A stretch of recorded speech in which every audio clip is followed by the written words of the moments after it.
Listen, I ain't got time for this. Don't speak to me like that. Come speak to me, yeah? Right, You've been causing some issues. No, he ain't. He hasn't. I'm talking to him. Okay, Oi, calm yourself down. Calm your attitude down. Speak to the public with respect.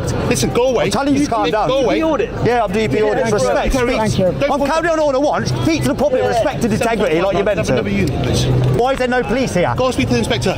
You call through now and tell him to send police. No, you don't tell me what to do, pal. Oh, shut your attitude up as well, you. Wind your neck in. Wind your neck in, yes. Wind my neck in. Yeah, you're the police officer. See that? That's a claim and a half. You're getting a claim against you. You little you're losing your job, you little. Yeah, you think so? See that, guys? That's assault. Witnesses, yeah? You do nothing wrong. You assaulted me. Right. On camera. Whoa. Yo, he's off his head. He can't be a copper. Whoa. That's look at that. Look at that. Why did you let... When the auditor respectfully asked the officer to keep his cool, what followed wasn't a display of discipline or professionalism. It was raw aggression. Instead of de-escalating, the officer forcefully knocked him to the ground, not because of any threat, but simply because of spoken words. This wasn't a split-second judgment call in a tense moment. It was a calculated show of dominance meant to silence and intimidate. And the reason behind it? Someone dared to challenge his behavior and question his attitude.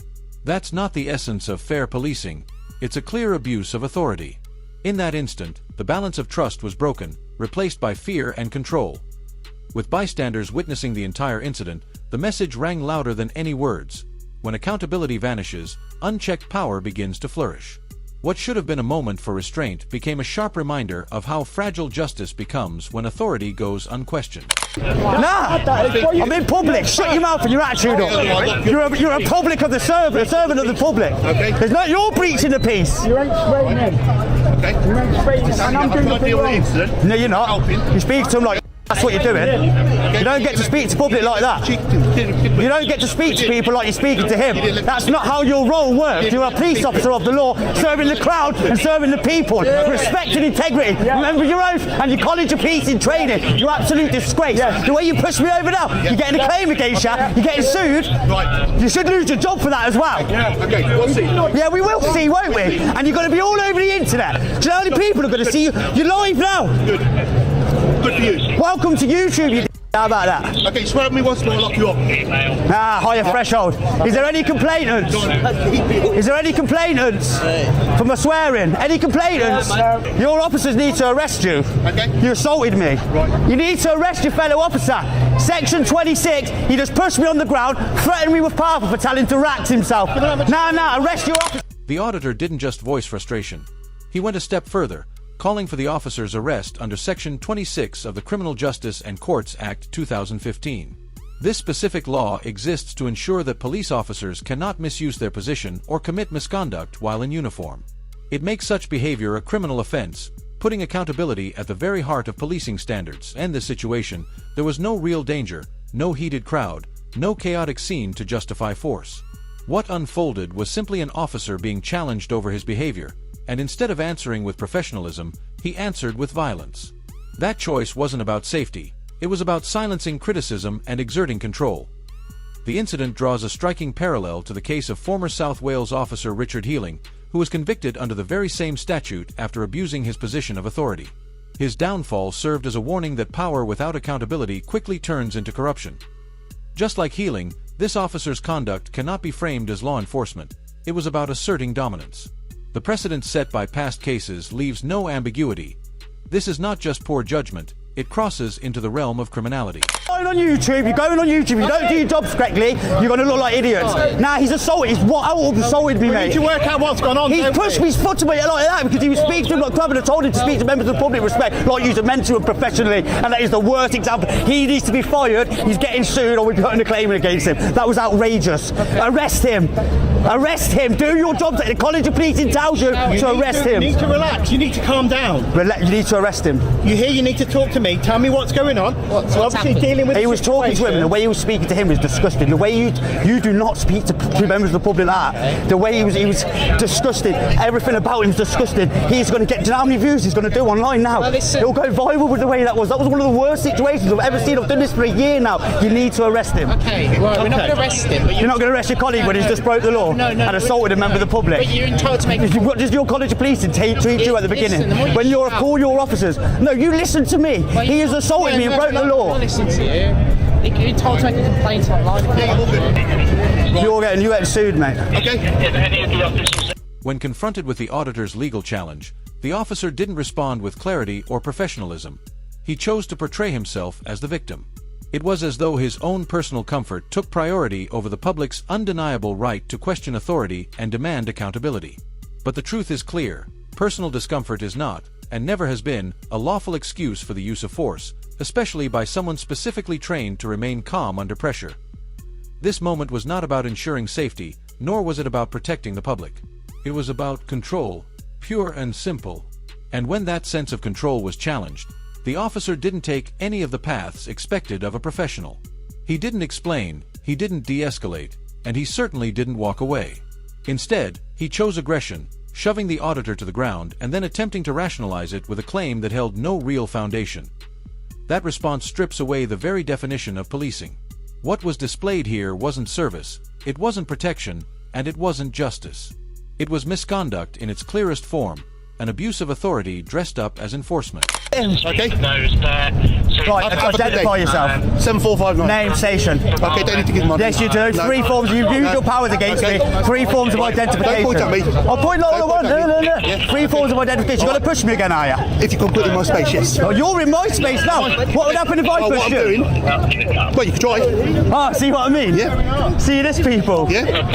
You're welcome to YouTube. Have a good day. What's name and fucking station Have a as good well? day, sir. Name and station. I don't know. On his name and station, he's got to give 3 forms of identification. According to the College of Policing's own guidelines, officers have a clear duty. When asked, they must state their name, rank, and station, especially in situations where force has been used. This requirement isn't some optional courtesy. It is a vital safeguard built into the system to protect citizens from abuse and to guarantee that every action taken in uniform can be traced and held accountable. Yet in this case, after physically shoving a member of the public, the officer flatly refused to identify himself. That refusal didn't just break with protocol. It undercut one of the most basic principles of democratic policing: transparency. Without a name, without accountability, the path to justice is blocked before it even begins. The impact goes far beyond one interaction. When an officer withholds their identity after using force, it erodes public trust and sends a chilling message: those in power can act without consequence. And when such a refusal appears deliberate, it can no longer be brushed aside as arrogance. It becomes indefensible, a conscious rejection of the standards that uphold integrity in policing. You ain't gonna have a good day when it follows through on you. Welcome to YouTube as well. Thank you. Look at this guy. Look at him. Look at the state of him. Really? Yeah, the state here. Yeah. Okay. You know what I mean? Have a good day. Absolute. Cheers. Swear at me again, I'll lock you up. Because you can't use a higher threshold. You can't lock me up for that. Really? Yeah, section 5. Really? You think so? That's it, you can walk him back. See, he was going to arrest me, guys. Will, sort him out, man. He's horrible, mate. Right, how's it going? Him, he pushed me over there. His attitude stinks. He's threatening to arrest me, power spraying me. The opposite of you. He needs to be sacked. He needs to be arrested. He should be arrested by fellow officers under your College of Policing to protect members of the public. He should be arrested. Let's make no mistake about the circumstances. This auditor had just been assaulted.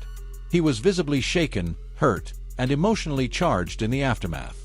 In moments like that, strong words aren't harassment or disorderly conduct. They're a natural, human reaction to being wronged, especially by someone entrusted with authority. And yet, the officer's response wasn't compassion, professionalism, or even silence. It was a threat. His words were chilling. "Swear at me again, and I'll lock you up." That wasn't an attempt to calm the situation. It was an attempt to silence and intimidate. Police officers are trained for precisely these moments. Their role is to remain steady under pressure, to de-escalate conflict, and to use restraint when emotions run high. But what we saw here was the opposite. Not restraint, but retaliation. Not leadership, but abuse of power. This wasn't a simple lapse in judgment. It was a complete absence of accountability, of reflection, and of understanding what it truly means to serve the public. Threatening arrest over an emotional outburst didn't correct the misconduct, it amplified it. And in doing so, it tore even deeper at the fragile thread of public trust that policing relies on. As you know, You should have arrested him. Wait till you see the footage. we can't arrest anyone, as you know. As a You can't know. They should have arrested him. So what you can do, you You want to make a complaint? Well, I've never experienced anything like him. Well, I haven't seen ever, it. mate. Let me hear what you said. Ever. You know what sound reviews when he has a sound. So you know what I've never experienced Let me that. say one thing. He is a dangerous police officer. He should not be in the police. You should not be in the police. You are a dangerous police officer. You are a dangerous police officer. You should not be in a front-facing role. You should not be going out the public. You are disgusting. You are ashamed. Stand back. Shameful. Shameful. You should not be a front-facing officer to the public. You are a danger to the public, my friend. You're the reason people like me exist, because of people like you. You know that as well as me, this place is covered in cameras. Okay? So, ergo, if you have a complaint, and you're an auditor, you probably feel. I've got it on film, yeah, I will. Mr. What can I call you? Just call me DP. DP. Or Paul, call me Paul, call me Paul. So, if you want to make a complaint, which really right, whatever happened will be covered in cameras, won't it? He cannot be in a role as a police officer, I'm sorry. What I would suggest... I'm not having a go at you, that was outrageous. What I would suggest is, after an incident like that, our adrenaline is high, which can lead to action... Nah, when you see the footage, there's no excuse for his behaviour then. Initially. Whatever's happened is happened.